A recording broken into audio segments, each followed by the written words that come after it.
ಎಲ್ಲರಿಗೂ ಗಣರಾಜ್ಯೋತ್ಸವದ ಶುಭಾಶಯಗಳು. ಗಣರಾಜ್ಯೋತ್ಸವ ಆಚರಣೆ ಮಾಡುವ ಮೊದಲು ಅದಕ್ಕೆ ಯಾವುದು ಕಾರಣಕ್ಕೋಸ್ಕರವಾಗಿ ನಾವು ಗಣರಾಜ್ಯೋತ್ಸವನ ಆಚರಣೆ ಮಾಡ್ತಿದ್ದೀವಿ ಅನ್ನೋದನ್ನು ತಿಳ್ಕೊಬೇಕು.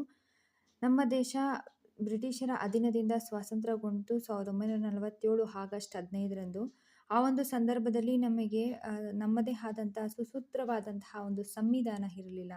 ಸೊ ಆ ಒಂದು ಸಂವಿಧಾನ ರಚನೆ ಮಾಡಲಿಕ್ಕೋಸ್ಕರವಾಗಿ ಡಾಕ್ಟರ್ ಬಾಬು ರಾಜೇಂದ್ರ ಪ್ರಸಾದ್ ರವರ ನೇತೃತ್ವದಲ್ಲಿ ಒಂದು ಸಂವಿಧಾನ ರಚನಾ ಸಭೆ ಅನ್ನುವಂಥದ್ದು 1947 ಆಗಸ್ಟ್ 26ರಂದು ಪ್ರಾರಂಭವಾಯಿತು. ಸೊ ಅದರಲ್ಲಿ ಅಂಬೇಡ್ಕರ್ ಮುಂತಾದ ಅನೇಕ ಮಹನೀಯರು ಕೂಡ ಸಂವಿಧಾನ ರಚನೆ ಮಾಡಲಿಕ್ಕೆ ಬಹಳ ಪ್ರಮುಖ ಪ್ರಯತ್ನವನ್ನು ಪಟ್ಟಿದ್ದಾರೆ.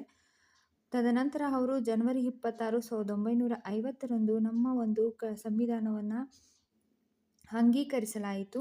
ಸೊ ಜನವರಿ 26ರಂದೇ ನಾವು ಗಣರಾಜ್ಯವನ್ನು ಆಚರಿಸುವಂತಹದ್ದು. ಏಕೆಂದರೆ ನಮ್ಮ ಸಂವಿಧಾನ ಅಂದು ಜಾರಿಗೆ ಬಂದಿತು. ಸೊ ಹಾಗಾಗಿ ಬರೋಬ್ಬರಿ ಸಂವಿಧಾನವನ್ನು ರಚನೆ ಮಾಡಲಿಕ್ಕೆ ತೆಗೆದುಕೊಂಡಂತಹ ಕಾಲಾವಕಾಶ 2 ವರ್ಷ 11 ತಿಂಗಳು 18 ದಿನಗಳ ಕಠಿಣ ಪರಿಶ್ರಮ.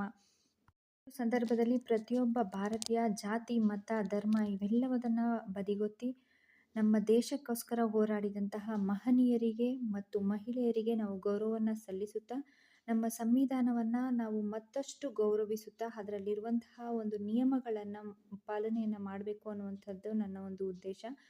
ಸೊ ಮತದಾನ ಮಾಡುವಾಗಲೂ ಸಹ ನಾವು ಬಹಳ ಎಚ್ಚರಿಕೆಯಿಂದ ಮಾಡಬೇಕು ಅಂತ ಈ ಮೂಲಕ ನಾನು ಕೇಳ್ಕೊಳ್ತೀನಿ. ಇದು ನನ್ನ ಇವತ್ತಿನ ಒಂದು ವಿಡಿಯೋ.